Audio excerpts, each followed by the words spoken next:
प्रेम का प्याला मन मस्त मत वाला भया दिल होश में भाई बेहोशी जगत बिसराई बिंदु में नाद का मेला उलट कर खेल ये खेला बिंदु में नाद का मेला उलट के खेल ये खेला उलट कर खेल ये खेला जोगत जी जुगति को पाई जुगति तजी आप दर्शाई आप तजी रूप को देखा रूप में पवन की रेखा उसी की गिरा है संसारा वो पलटू दास तो न्यारा उसी की गिरा है संसारा वो पलटू दास तो न्यारा बूंद में सिंधु का मेला उलट के खेल ये खेला उलट के। परम वंदनीय सृष्टि संता भरता पूज्यपाद स्वामी विश्वदानंद जी महाराज, परम वंदनीय प्रातः स्मरणीय परम पूज्य सदगुरु माता राम जी साहेब, साधु समाज, भक्तजन, साधक वृंद, वडील महोदयों, श्रद्धावान मातृशक्ति भाइयों बहन, भवनलाल नाम भूल जाता हूँ, तुम बार बार आएगा तो याद रहेगा नाम। भवनलाल प्रजापति, हाँ जी, भवनलाल प्रजापति ने आज अपने घर के प्रांगण में परमात्मा बाप जी साहब की, माता जी साहब की पूजा की और पूजा के साथ साथ सत्संग का समारोह भी रखा। प्रजापति नाम आज का नहीं है, प्रजापति नाम तो पुराण काल से चला आया है। पुराणों में प्रजापति का नाम है, तो प्रजापति ब्रह्मा को कहा गया है। प्रजा का,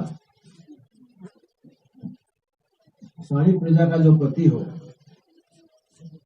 उसको प्रजापति कहा जाता है।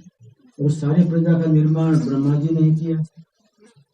ब्रह्मा जी ने ही मनुष्य, पशु पक्षी, कीट पतंग, जलचर, थलचर, नभचर, गगनचर, ये सब ब्रह्मा जी ने बनाए। ब्रह्मा जी को प्रजापति का इल्काब दिया गया, प्रजापति का सम्मान उनको दिया गया और उनको परमेष्टि कहा गया, जिसने सबको संवारा, सबको सजाया और अपने को उनके अंदर प्रवेश कराया। अपने का ध्यान नहीं रखा, अपने को संवारा नहीं, तो प्रजा को संवारा। प्रजापति नाम पुराना है। जो अपना ध्यान न रखे, अपने को भूल जाए और दूसरे को संवारे, दूसरे की चिंता करे, उसका नाम प्रजापति है। अब तुम्हारे गांव के प्रजापति कैसे हैं? अपनी चिंता करते हैं, दूसरे की भी करते हैं, मुझे पता है, लेकिन प्रजापति उसका नाम है। जो प्रजा का ध्यान रखे, प्रजा का पति बनते रहे, सत्संगों के अंदर हिल में जाए और अपने को उनमें छुपा दे, अपने को गायब कर दे और दूसरों को मुखरित करे, दूसरों को सुशोभित करे, दूसरों को सजाए, संवारे, उनका ध्यान दे, उसका नाम प्रजापति। और ब्रह्मा जी ने तो ऐसा वचन दिया है मार्कंडेय को कि जैसे मैंने प्रजा का ध्यान रखा है मार्कंडेय, इसी तरह दूसरा कोई प्राणी भी अपने को भूल जाए और प्रजा का ध्यान रखने लग जाए, दूसरों का ध्यान रखने लग जाए, उसके घर में बिना बुलाए जाता। और बात तो ऐसी है, परमात्मा अपना ध्यान नहीं करते, परमात्मा दूसरों का ध्यान रखते हैं, अपनी प्रजा की पालना करते हैं। जल में है तो भी उसको आहार दिया जाता है, आकाश में तो भी उसको आहार दिया जाता है। जल में, थल में, पवन में, पानी में, यत्रम तत्रम सर्वत्रम जो सबका ध्यान रहे, ऐसा अपना जीवन बना ले कि उसको सबका ध्यान रहे, तो सबका ध्यान रखे, वो प्रजापति है। तो दूसरों का ध्यान तो छोड़िए, अपने बाप जी का ध्यान रखना भाई। तो बाप जी का ध्यान बातों से नहीं होता, बाप जी का ध्यान साधना से होता है। उनके द्वारा दी गई साधना को जीवन का आधार बना लेंगे तो सच्चे प्रजापति। हम लोग नहीं प्रजापति जाति के हैं तो भी अगर बाप जी का ध्यान रखें, अर्थात उन्होंने जो नाम दिया उसका ध्यान रखें, गुरु जो दिया है उसी पे लगा रहे, थोड़े से बहुत हो गया भाई। गरीब साहब ने कहा है, गुरु महाराज ने आपको जो दिया है सिद्धांत, जो भेद, जो मर्म, उसी को लिए रहो, उसी से बहुत होगा भाई, उसी से सब कुछ हो जाएगा। गति, मति, श्रद्धा, मोक्ष, परमानंद, चढ़ाई, सारी सारी जो बातें हैं गगन मंडल वाली, अपन तो गगन मंडल के खिलाड़ी है ना। सच्चा सत्संगी दुनिया के खेल कम खेलता है, वो दुनिया का खिलाड़ी नहीं है।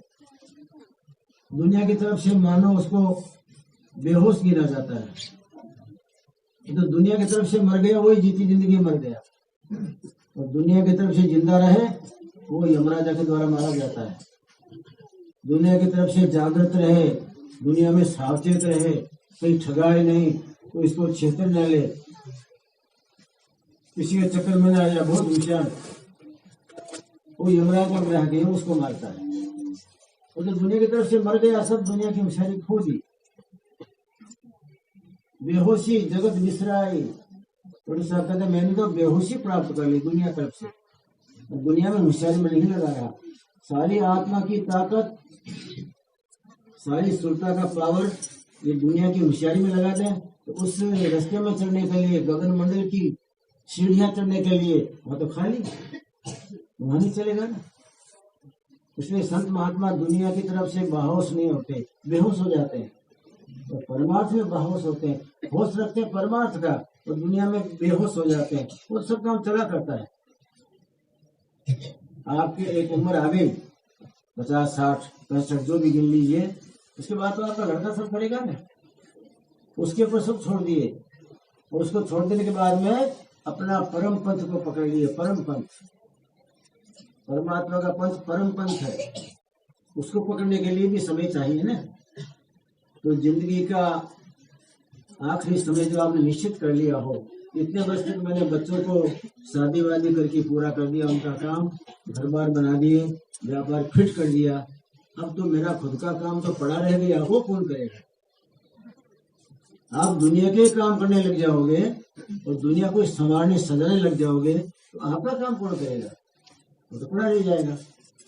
दुनिया वालों का काम नहीं पड़ा रहता है, तो उसकी मत चिंता कीजिए, वो अपने आप सब होगा। सबको अपने अपने काम की चिंता है, सब करेंगे, लेकिन आपके काम की चिंता किसी को नहीं है। आपके काम की चिंता परमात्मा को है, आपके काम की चिंता गुरु को है।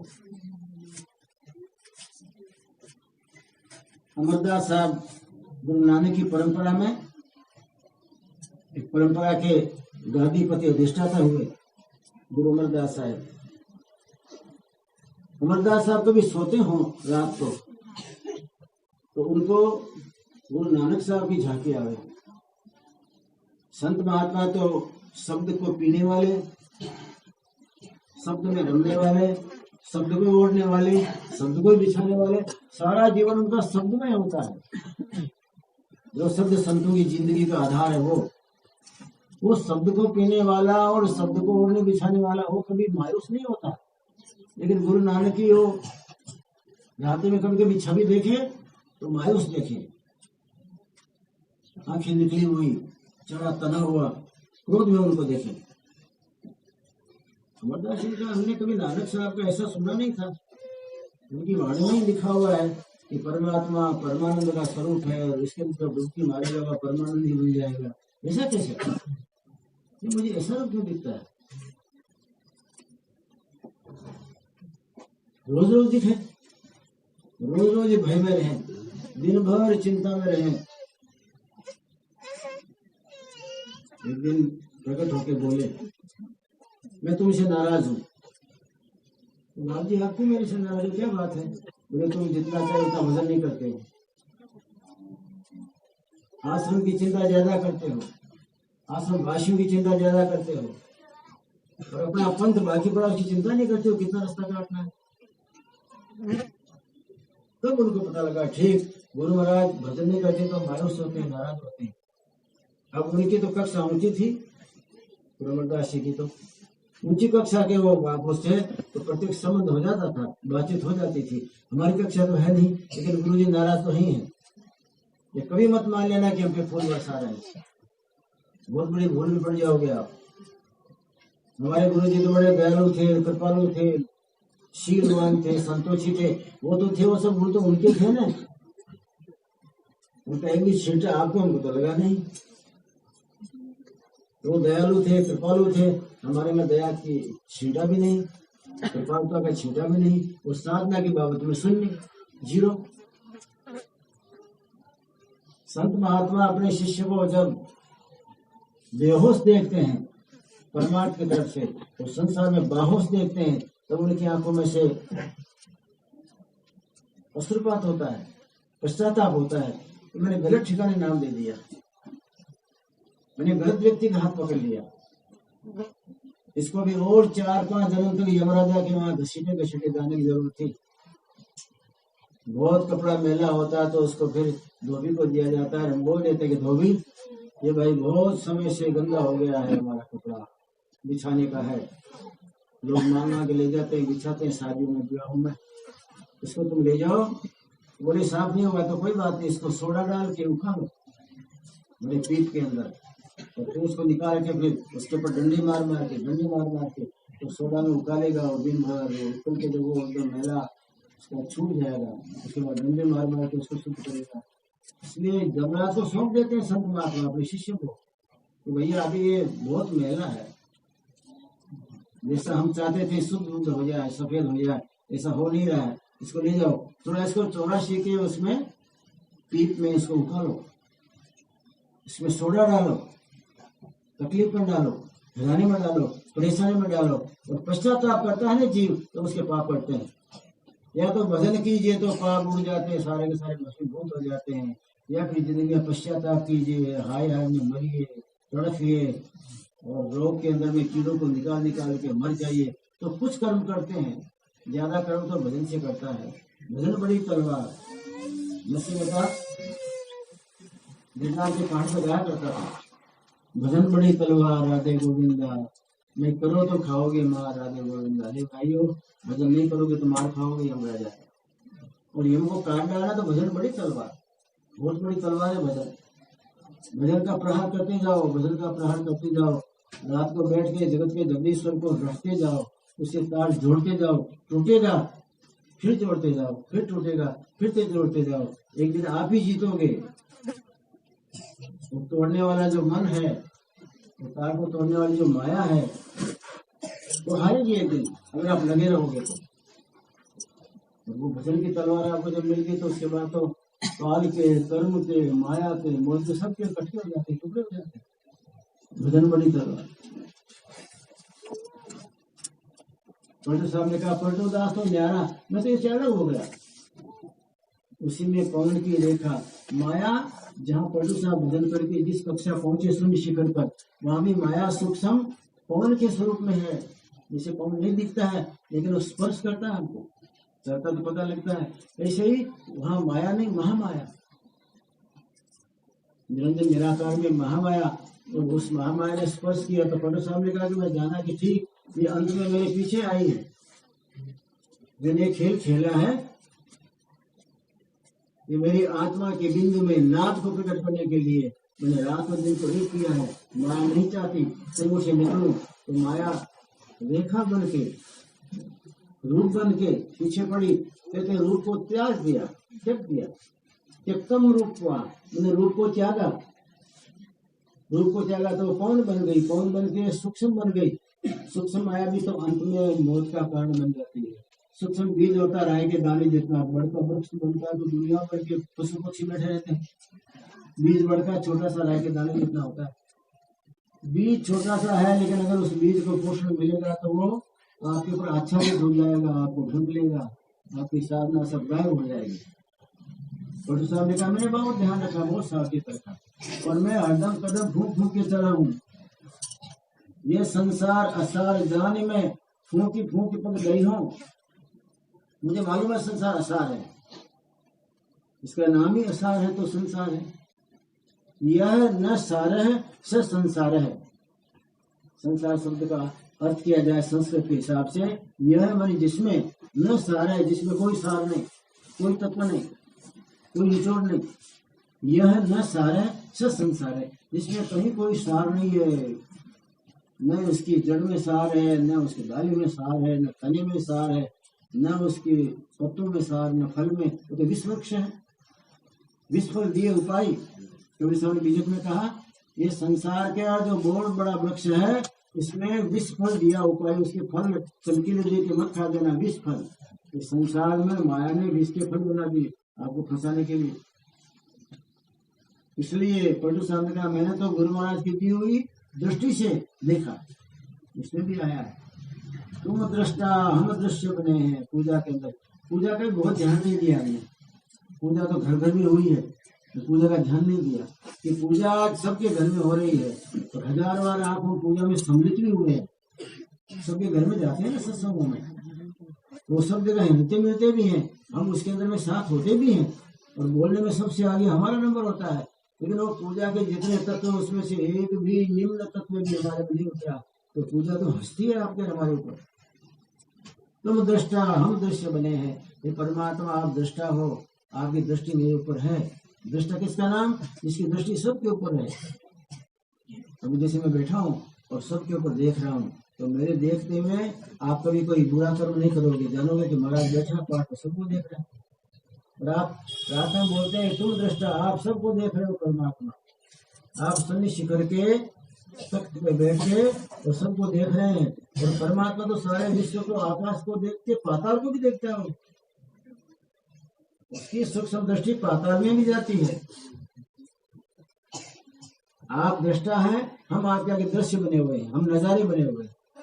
हम सब नजारे तो हैं, आए काम किए जगत के, मर गए, चले गए, जन्म गए, ये सब नजारे परमात्मा देखता है। आपको गर्भ से जानता है वो परमात्मा। जब से आप माँ से गर्भ थे, गर्भ में कितनी लातें मारते हैं वो सब उनको मालूम है। जन्म के बाद में कहाँ कहाँ पैर धरा सब मालूम है उनको। उनके पास में सब लिस्ट है। उन्होंने आपके हमारे सब खाते लिखने के लिए चित्रगुप्त को बनाया है। चित्रगुप्त जो गुप्त होके आपके सब चित्र खींच लेता है। एक ऐसी शक्ति है दुनिया में चारों तरफ घूम रही है, परमात्मा की भेजी हुई, उसका नाम है चित्रगुप्त। तो गुप्त रहता है। अभी यहाँ कहीं गुप्त कोने में खड़ा है वो चित्रगुप्त, और आपके गुप्त होके आप सबके चित्र खींच लेता है। कौन भाई कितने पानी में है, किसकी पगड़ी में कितने बड़े हैं, सब वो चित्रगुप्त चित्र खींच लेता है आपकी जिंदगी भर के। और जब आपका वहां जाके खड़ा होना हुआ, ये सारा पुस्तक निकलता है, आपको सब चित्र बताता है, देखो तुमने ये किया, वहाँ ये किया। उसमें तो मना कहाँ करोगे? कोई कहेगा कि तुमने उसको मारा था, तो नहीं मैंने तो नहीं मारा, चित्र उसके पास है। आपने जिंदगी में जहाँ जहाँ कदम रखा उसके चित्र है उसके पास, और वो गुप्त चित्र हैं, आप नहीं जानते उसको। वो गुप्त होकर कब ले लिया उसने। आप खड़े हैं कि पड़े हैं, जहाँ भी हैं, आपकी जिंदगी की सारी चित्र आवड़ी, सारे चित्र उन्होंने गुप्त रूप से फोटो खींच लिए। वो चित्र गुप्त आपके पीछे लगा हुआ है, तो गुप्त रूप से आपके सब चित्रांकन कर लेता है। उसके बाद जब चित्र दिखा दिया आपका वो काम करते हुए, तो हम मना करोगे। इसलिए कभी साहब ने कहा वहां नहीं कोई माफ करेगा, न कोई बाबा काका है, दिल मत किसी का तोड़ यार, ये तो घर खास खुदा का है। आप बोल भी नहीं पाओगे। नरसिंह मेहता ने लिखा है वहां कोई जवाब न आवे, मुक्ति निकले सु सु सु सु शब्द वहां का है गुजरात से। मानी क्या आपकी भाषा में काई, वो कहेगा तो बोलेगा काई है क्या है मुझे पता नहीं है, तो चित्र दिखा देगा, देखो चित्र देख ले, तुम ये करता है, ये करते पकड़ा गया है। मुंह की बात नहीं होती, चित्रों की बात होती है। चित्रगुप्त आपके पीछे लगा हुआ है, गुप्त रूप से सारे चित्र खींचता है वो, और सबको जमा करके आपके खाता में पहुंच जाती है वहाँ धर्मराजा के पास। तुम दृष्टा, हे परमात्मा आप दृष्टा हैं, आप हम सबको देख रहे हैं, आपकी नजर में हम सबके ऊपर पड़ रही है। जब परमात्मा को दृष्टा आप समझते हैं कि वो आपकी सब क्रिया देख रहे हैं, तो रात में उठ के बैठ के भजन करोगे तो परमात्मा दृष्टा नहीं देखेगा? उसकी नजर में क्यों नहीं आप भजनानंदी बनने के लिए कोशिश करते हैं? आप रोज रोज रगड़ करके देखेगा, रोज मेहनत करके परमात्मा देखेगा, तो उसको दया आएगी कि नहीं, ये व्यक्ति अपने जीवन को निचोड़ा है, ये व्यक्ति भजन करने के लिए तड़प रहा है, इस भक्ति में कशिश है, ये अपने आप को घिस रहा है, ये सारा अपना जंग उतारना चाहता है। जब वो देखेंगे आपकी मेहनत, तो उसके बाद में परमात्मा दयालु होकर बरसता है, और आपके और हमारे जो बीच के अंदर में वज्र की खिड़की है, पिंड ब्रह्मांड में जाने के लिए बीच में पिंड पूरा हुआ, ब्रह्मांड शुरू होने वाला है कि बीच में वज्र का किवाड़, उसको परमात्मा खोल देता है। और सुरता को ताकत देता था परमात्मा, उस सुरता को इतनी तीखी बना देता है कि वो सुरता तीर की तरह चलती है, और तीर की तरह चलने वाली सुरता उस ब्रह्मांड की पट को फाड़ के, उस पट को तोड़ के चूरमूर करके आपको सीधी चढ़ा के परमात्मा के चरणों में 10वां दरवाजा ले जाएगी। 10वां दरवाजा जो आपका हमेशा की बैठक है, पहले की राजी है, हंस की बैठक 10वें दरवाजे में है, हंस मंदिर आता है, और जीव की बैठक इस देह में है, जो माया का गिलाफ है, जिसमें माया का मसाला भरा हुआ है, जिसमें माया खदमत कर रही है, उसमें जीव की बैठक। और हंस बन गया तो हंस की बैठक है 10वें दरवाजे। मानसरोवर तो लहर ले रहा है, सहस्त्र कमल खिला हुआ है, भौरा गुंजार कर रहा है, वहाँ जैसे भौर गुंजार करता हो, ऐसी सहस्त्र कमल के अंदर में ये आप गए तो आप ही भौरे बन जाते हो। सहस्त्र कमल वहाँ का खिला हुआ दिव्य प्रकाशित एक सुगंधित एक ऐसा पुष्प है, जो आपको सुगंध एक बार मिल गई तो सारी दुनिया की सुगंध खत्म। सहस्त्र कमल में भौर गुंजार है। कल चर्चा की थी, परसों की पता नहीं, परसों तो कहाँ सत्संग कल से हो रहा है ना, कहाँ रहा कल से सहस्त्र कमल में भौर गुंजार है, कमल के बीच में श्वेत कल्ली, पिंगला पिंगला सुषुम्ना नाड़ी है, सुषुम्ना नाड़ी में लगी नली, जहाँ आपको जाने का सब रास्ता बताया हुआ है। तो उस रास्ते को सपने में कभी आपने हमें खोजा नहीं। ये पिंगला पिंगला सुषुम्ना चलती है, इसके बीच में नड़ी कहाँ लगी हुई है? इस नड़ी में प्रवेश करते सीधा सहस्त्र कमल में पहुंच जाए। संतों ने साधना की अपने जीवन में, और साधना करते में संतों को जो जो बीच में मार्ग आए, और जो मार्ग में जो जो गाँव के ठिकाने आए, इन सबका वर्णन कर दिया। हमारे पीछे वाले साधक मेरे शिष्य लोग, जिनको साधना करने में तकलीफ न पड़े, पिंगला पिंगला आप सब जानते हो, बाई नाड़ी है वो पिंगला है, दाहिनी है वो पिंगला है। बाई नाड़ी को ठंडी नाड़ी कहते हैं, दाहिनी को गर्म कहते हैं। ठंडी नाड़ी में चंद्रमा का निवास है, गर्म नाड़ी में सूर्य का निवास है, ये सब जानते हैं आप। पहले गुरु लोग जब शिष्य बनाते थे तो दूसरे चेले बोलते, बाप जी ये बड़ा क्रोधी है, आपने नया चेला बनाया ना, ये क्रोधी है, कभी कभी ये तो गुस्से में आकर उनको मार भी देता है, पीट भी देता है, इसको शांति नहीं है। तो गुरु जी बताते कि तेरे मस्तिष्क में गर्मी है ना, तेरी सूर्य नाड़ी ज्यादा चलती होगी, पिंगला ज्यादा चलती होगी। सूर्य नाड़ी ज्यादा चलेगी तो उसमें सूर्य का प्रकाश रहेगा, सूर्य का स्वभाव रहेगा, सूर्य की तेजी रहेगी, और स्वभाव गर्म हो जाएगा। तो गुरु उसको बताते कि तुम ज्यादा चंद्र नाड़ी को चलाओ, सूर्य नाड़ी को मत चलाओ। तो उसको चंद्र नाड़ी चलवाते चलवाते वो गर्मी वाली नाड़ी बंद हो जाती, तो स्वभाव ठंडा हो जाता। ऐसा गुरुकुलों में गुरु लोग जंगलों में पेड़ों के नीचे बैठे बैठे जहाँ वेदों का मंथन होता था, वहां की बात कर रहा हूँ। आज हम बोलते हैं भाई स्वभाव तो जो जन्मा तो मरे उसके साथ जाता है, ऐसी कोई बात नहीं है। आपके स्वभाव को चेंज करने वाला कारीगर होना चाहिए। आपकी गर्मी में ठंडक आ जाती है। और चेला बोलते बाप जी ये तो कहाँ चेला बनाया, बड़ा ठंडा है, सभी उठाओ तो उठता भी नहीं है, आलसी बहुत है, और हरदम जब देखो तब जमाइयां लेता रहता है। क्या बोलते हैं आप, मुंह फाड़ के उबासी बहुत लेता है। तो ये क्या आपने चेला बनाया? तो गुरु बताते कि तेरी चंदन नाड़ी चलती होगी भैया, ऐसे ठंडा स्वभाव है तेरा, तो ऐसा किया कर, सवेरे मेरे साथ बैठ के और बाई को बंद करके दाहिनी को चलाया कर, सूर्य नाड़ी को चलाया कर। तो उसकी सूर्य नाड़ी थोड़ी चलवा देते तो बगासा खाना, जमाही खाना सब बंद हो जाता और सवेरे उठा के चेतन आ जाता। तो गुरु लोग नाड़ियों का भेद जानते थे, नाड़ियों का प्रयोग कराते थे उनके स्वभाव के लिए, फिर साधना के लिए तो फिर बीच के नदी में चढ़ा देते थे। पिंगला पिंगला सुषुम्ना नाड़ी है, और ये तीनों नाड़ियां जहाँ इकट्ठी होती है आपके हमारे त्रिकुटी में, उसको एक को गंगा कहा, दूसरी को जमुना कहा, तीसरी को सरस्वती कहा, जिसके अंदर में दोनों नाड़ियां बंद हो जाती है। आप ध्यान करने बैठेंगे तो ध्यान की कक्षा के अंदर में जो प्राण नाड़ियों में होके चलता है वो प्राण सीधा त्रिकुटी में पहुंच जाता है अपने आप। वो त्रिकुटी में प्राण पहुंच गया कि दोनों नाड़ियां बंद हो जाती है। प्राण की गति से नाड़ियों में हलन चलन, श्वास का हलन चलन, पवन का प्रवास रहता है।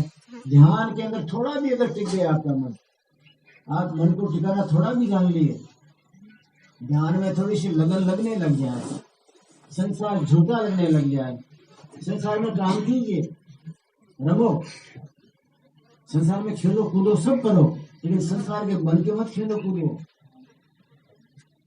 परमात्मा के बन के खेलो कूदो। मैं मेरे गुरु महाराज का शिष्य हूँ और संसार के प्राणियों के साथ में बिगाड़ना नहीं है, सबके साथ में मैं हिलने मिलने आया हूँ, सबका भला करने आया हूँ, सबको परमात्मा लगाने आया हूँ।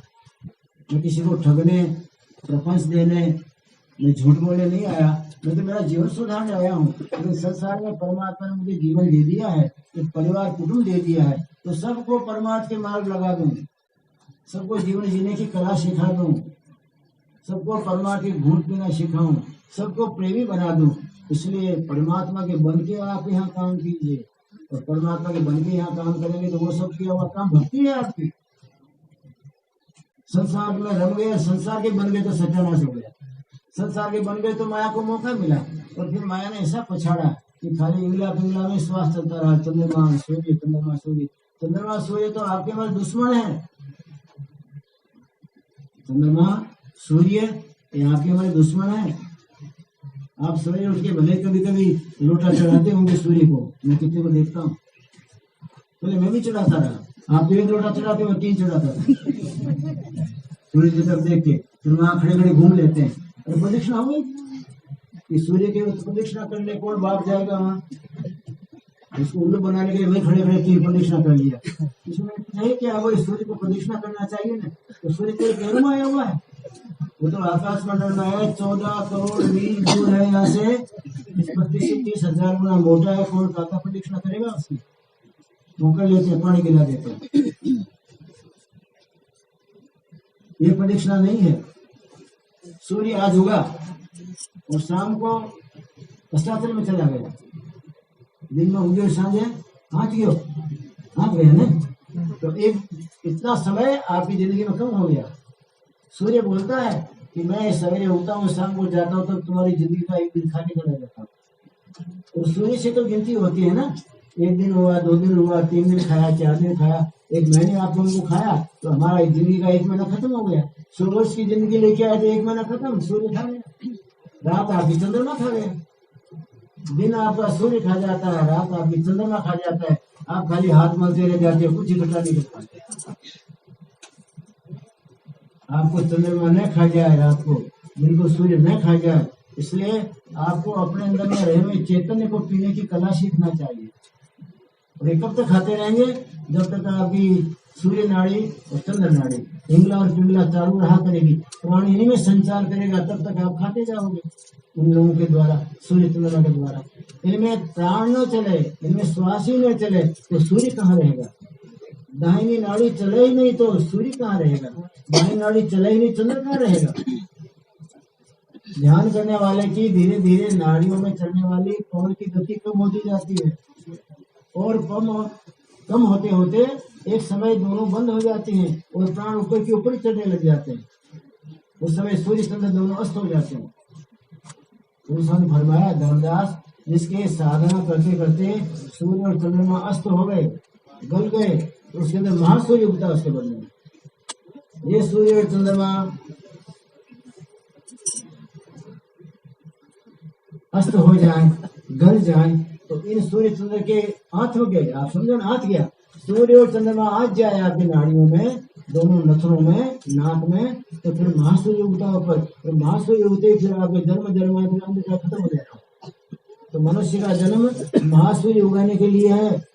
आप इसी जिंदगी में महासूर्य उग जाए। कितने लोग तो बाता साहब से उपदेश लिए हुए होंगे। मैं पूछता हूँ, किन किन के जीवन काल में महासूर्य उगा? किस किस ने महासूर्य उगा लिया? ध्यान की कक्षा में बैठने से दोनों नथुने, दोनों अंदर चलने वाली श्वासा की गति धीरे धीरे सूक्ष्म होती है, सूक्ष्म होते होते कम हो जाती है, और कम होते होते कहते हैं जो परम साधक होता है उसका प्राण आएगा, आने के बाद त्रिपुटी से बाहर उड़ जाएगा, उसको काल नहीं मारता। जिसकी श्वासा रंध्रों में नहीं चलती, नाक की नाली में, इंगला पिंगला में नहीं चलती, उसका काल का कोई लेना देना नहीं। और जिसके प्राण नाक में चलते हैं, सूर्य उदय होता है, चंद्रमा उदय होता है, फिर ये बंद हो गया, फिर ये चल गया, सूर्य अस्ताचल में गया, चंद्रमा होगा, उसके लिए काल है। बाकी प्राण को जिसने ऊपर का ऊपर पी लिया, उसके लिए काल नहीं, काल उसकी मुट्ठी में है। एक तो उसकी मुट्ठी में काल है, और एक तीन का जो संध्या करता है उसकी मुट्ठी में काल है। आपसे बने तो तीन का संध्या करना सीखो। पहले हमारे ग्रंथों में, वेदों में वर्णन है कि ऋषि मुनि महात्मा जंगल में तीन काल की संध्या करते थे। प्रातः संध्या, मध्याह्न संध्या और सायं संध्या, सवेरे की संध्या। फिर उसमें एक बहुत बड़ा वो पटरा रखे, उस पटरे के ऊपर में फिर वो घंटी हो, जिस देव की पूजा करते हैं उसकी पीतल की मूर्ति हो, फिर एक आचमनी हो, आचमन लेने वाला, फिर चंदन करने के लिए चंदन का एक पात्र हो, फिर धूप अगरबत्ती हो, और फिर वेद की पुस्तक हो। ये सब क्रिया करता करता वेद की पुस्तक से वेद मंत्र, सूर्य को जल देना, फिर नवग्रह को जल देना, आकाश को पाताल को तृप्त करना, ये सब करके फिर वेद का पठन करना और प्रातः संध्या। इसी तरह दोपहर का समय पूरा हो गया, दोपहर के बाद का समय शुरू हुआ, वो मध्याह्न संध्या, मध्य का दिन, दिन का पिछला भाग। फिर शाम के टाइम में सूर्य अस्ताचल में चला गया, दिन का समय पूरा, रात्रि का आना हुआ, वो सायं संध्या। ये तीनों संध्या करते थे। तो कहते हैं कि उनको दिन भर की हुई सारी भक्ति काम लगती थी, और जो भक्ति करने के बाद संध्या नहीं करता था तो उसकी भक्ति फेल। दिन भर भक्ति करे, रात भर भक्ति करे, तो संध्या करे तो कहते हैं उसकी रक्षा हो जाती है। संध्या करने से भक्ति उसकी पक्की हो गई, जहाँ भेजना चाहकर चली गई। ये बात तो आश्रम खत्म हो गए, ऋषि मुनि महात्मा में रहे।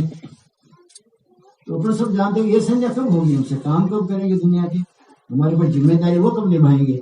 सवेरे संध्या करने बैठ जाए, दोपहर को बैठ जाए, शाम को बैठ जाए, तो कैसे काम होगा। फिर जब महाभारत का युग आया, वो 6 महीने तक भीष्म पितामह बाण के सैया पे सोते रहे, उनके रोम रोम में बाण लगे हुए थे। लेकिन जब भी पांडव, ऋषि मुनि महात्मा, भक्तजन इनको देखने जाए, मिलने जाए, तो नेत्र बंद, आंखें बंद हो, आंखें बंद होते कौन उनको जगाएगा कौन, बाण की सैया पे सोए उनको हिलाएगा कौन, वो तो लोहे की धारा चालू हो जाए। उनको आंखें बंद करके देखते कि आंखें बंद किए हैं तो वापिस चले जाते। कभी आंखें खोली हुई उनको देखा नहीं, सोते रहते थे आंखें बंद, और बाण की सैया पे सो गए, रोमों में बाण लगा हुआ है, धरती से अधर है। जब अंतिम समय आया, जब चले जाने का है, समय पूरा हो गया है, तो यमराजा आया। रात का समय था, भीष्म पितामह ने देखा कि यमराज आ रहा है, मेरी एक सीढ़ी चढ़ना तो बाकी है अभी। मैंने नेत्र बंद किए, दुनिया से तोड़ा और मालिक से जोड़ा, और मैंने मेरे अंदर साधना के लिए स्तंभ बना लिए। मैंने साधना को इतनी पक्की बना लिया कि स्तंभ नहीं हिलता पावन से, मेरी साधना नहीं हिलती। मैं आंखें बंद करके दुनिया से विराम ले लेता हूँ, अपने अंदर में गहरी डुबकी लगा लेता हूँ, और अपने अंदर में रहे अमृत का घूंट पीता हूँ। ऐसा मैंने जीवन बना लिया। अब तो परमात्मा की गोदी में बैठा हुआ कि बाकी परमात्मा तक तो पहुंच गया हूँ। बस एक बार जीवन के अंदर में एक बार ज्यादा मेरी सुरता की धारा छलांग मार दे तो परमात्मा की गोदी। इतने में देखा अगर रात के टाइम में काल आया यमराज, एक हाथ में पास लिए हुए रस्सी बांधने वाली, दूसरे हाथ में गदा लिए हुए भैंसे पे बैठे हुए, और आके नीचे उतरा। देखा कि महात्मा जग रहा है, विश्व पितामह जग रहे हैं। कहा भाई कौन हो तुम? कहा मैं यमराज हूँ, तुम्हारा काल हूँ, तुमको लेने आया हूँ। तो कहा मूर्ख वही खड़ा रहना, एक कदम आगे मत बढ़ना, एक भी कदम आगे बढ़ जाओगे तो मैं श्राप दूंगा, भस्म हो जाओगे जल के। तो क्या महाराज क्या बोलते हो, मैं तो प्राणी माता को ले जाने वाला हूँ, मैं किसी को छोड़ता नहीं। आप पिता में है तो जगत के होंगे विश्व पिता में, मेरे विश्व पिता में थोड़ी हो। मैं किसी प्राणी को नहीं छोड़ता। समय जब आ गया उसका, मैं उसकी जीवात्मा को इस देह में से निचोड़ के निकाल के ले जाता हूँ। इसका तू नहीं जा सकता, ये तेरा प्रयास गलत पड़ेगा, नहीं ले जा सकेगा। क्यों? मैंने 3 काल संध्या की है। यमराजा ने कहा तो रोज देखा करते थे, मैं चक्कर मार मार के जाता था यहाँ, कब आपने संध्या कर ली? आंखें बंद करके तो पड़े रहते थे। कभी कोई समुद्र के किनारे, नदी के किनारे पद्मासन लगा के और पाठ बिछा के इष्ट देव की मूर्ति रखते, कहीं चंदन बनाते, कोई फूल पुत्र होते, वो चढ़ा के पूजा करके फिर वेद का पाठ करते। वो तो कुछ हुआ नहीं, आपको नेत्र बंद किए देखा, कहाँ संध्या कर लिया आपने? क्या तुम इस संध्या को नहीं जानता है? संध्या का मतलब होता है संधि। संधि का मतलब जोड़, जुड़ता है ना, उसको संधि कहा जाता है। जुड़ गए आपस में। पहले लड़ाई होती थी तो आपस में, फिर लड़ाई बंद करना तो आपस में जुड़ जाते, हाथ मिला लेते, संधि कर लेते। संधि माने मिल गए, मित्र बन गए, जुड़ गए। तो कहा जब रात्रि का समय पूरा होता है और दिन उगने को शुरू होता है, रात्रि पूरी हुई, दिन शुरू हुआ, दोनों जुड़े, सवेरे का टाइम जुड़ने की संध्या। उस समय क्या करना? क्या संध्या माने जहाँ जुड़ता है वहां थोड़ी दरार नहीं जाती है। दरार, आपने सीमेंट का एक मकान बनाया, अब उस दीवार के पास दूसरी सीमेंट की दीवार चुनिए तो उसको पकड़ेगी नहीं, वो थोड़ी इसमें संधि रह जाती है। तो जब रात पूरी होने को होती है, दिन शुरू होने को होता है, दोनों जुड़ते हैं, उस समय एक संधि रह जाती है। उस संधि में काल घुस जाता है। किसी हमारे घर के अंदर कहीं भी संधि होगी तो कीड़ी घुस जाएगी। कीड़ी जगह देखती है, कहीं संधि है, कहीं दरार है, कहीं दो वस्तु जुड़ी है तो इसमें जगह है थोड़ी, कीड़ी वहां चली जाएगी। तो जब रात के साथ में दिन जुड़ा, दिन आया, रात के साथ जुड़ा, तो उसके साथ जुड़ नहीं पाया, संधि रह गई, तो उसके अंदर काल घुस जाता है जगह देख के। उस समय जब हमारे में रात्रि पूर्ण हुई, दिन होगा और दोनों का मेल होता है, तो संधि हुई तो उसमें काल घुस जाता है। ये संत महात्मा सवेरे के टाइम भजन करते हैं कि वो जहाँ संधि होती है, जहाँ जगह रहती है, जहाँ दरार पड़ी होती है, उसमें परमात्मा के नाम को फिट कर दिया, उसमें सीमेंट डाल दिया, और सीमेंट डाल दो फिर कीड़ी कहाँ जाएगी? वो संधि के अंदर में परमात्मा के नाम को डालने के लिए बैठ के ध्यान में परमात्मा का नाम उतार के ब्रह्मांड के धनी का उसमें अपने देह में डाल दिया, तो काल नहीं आ सकता। पिंड ब्रह्मांड इकट्ठा हुआ तो वो संधि है, उस संधि में काल प्रवेश कर लेता है। उस संधि में काल प्रवेश करके फिर हमको नीचे डालता है, परमात्मा के उसको ऊपर रहने देता है, हमको नीचे नहीं देता, उस संधि में प्रवेश करता है वो। लेकिन परमात्मा के नाम का ध्यान शुरू कर दिया आपने तो फिर वहां काल कर्म का नहीं चलता। यमराजा मैंने सवेरे की संधि की है, सवेरा जब होना होता था तो मैं सब प्रपंच को छोड़ के परमात्मा में लगन लगा देता था। उसके नाम को मेरी सुरता से उतार के मेरे पिंड और ब्रह्मांड के घाट के ऊपर, त्रिकुटी के घाट के ऊपर त्रिवेणी संगम में स्नान करने लग जाता था, वहां गई हाजिरी लगता था, परमात्मा के नाम को फिट कर देता था। तुम कब आया? मैंने कभी संधि नहीं पढ़ने दिया।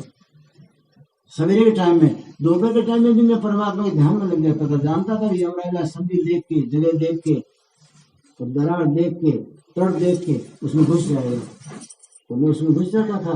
परमात्मा के नाम को पहले फिट कर देता रात्रि कोठी में, तो तेरा बाप कहाँ चलेगा मेरे ऊपर। शाम को भी ऐसा करता था। मैंने 3 काल संधि की है। 3 काल जब जुड़े हैं आपस में, दिन पूरा होकर रात जुड़ी है, तब उस समय मैंने परमात्मा का नाम फिट किया मेरे त्रिकुटी में। दोपहर के टाइम में जब 2 पहर पूरे हो गए, दूसरे 2 पहर जुड़ने को आए, 4 पहर का दिन होता है ना, 2 पहर हो गए, 2 पहर का बाद का ढीला टाइम आया, सूर्य अस्ताचल को जाने लगा, ढीला पड़ा, तेज कम हुआ, उस समय में परमात्मा नाम फिट गया। जहां जहां अंधेरा होता है वहां वहां काल प्रवेश करता है।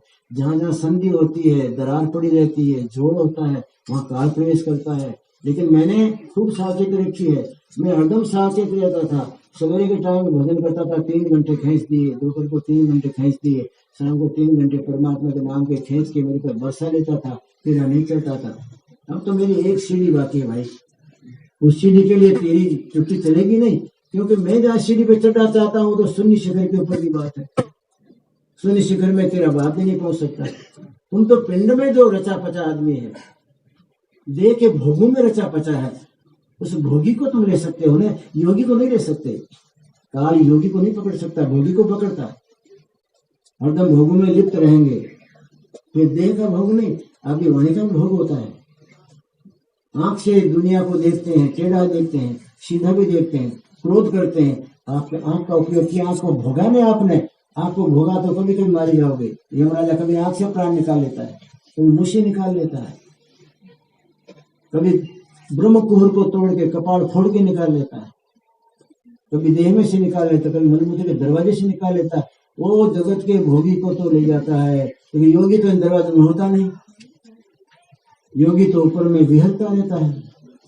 योगी तो शून्य शिखर के ऊपर में परमात्मा की दिव्य झांकी देखा करता है। बंक की नाल पर वहां एक ऊंच है, उसी के ऊंच पे ज्योति जल्ली। थोड़े साहब भी कहते हैं कि मैं जब गुरु कृपा से पिंड ब्रह्मांड का पुल टूट गया, पिंड ब्रह्मांड की चट्टान फट गई, तब मेरी सूता ऊपर चली। मैंने कहा बहुत बड़ी ऊंचाई पे ज्योति जली, ज्योति जली। उस ज्योति को जब के देखते हुए इतनी शांति मिली कि मेरी जिंदगी में कभी शांति का नाम नहीं था। उसी के शीश में ज्योति जली, उसी की ज्योत में फिर वहां एक राह है, उसी की राह में शांति मिली। उस ज्योति को देख के मैंने देखा कि वहां जाने का रास्ता है। रास्ता तो सब जगह होता है, हम जाओ तब न। चढ़ाई करने के बाद में तो इतने ऊपर गुरु महाराज के आपके साथ में दया के भंडार खुल जाते हैं कि आपको गुरु महाराज एक एक पगले, एक एक डगले, एक एक कदम कदम पे सहारा देते हैं, क्योंकि वहां की शून्य शिखर की अटपटी घाटियां हैं।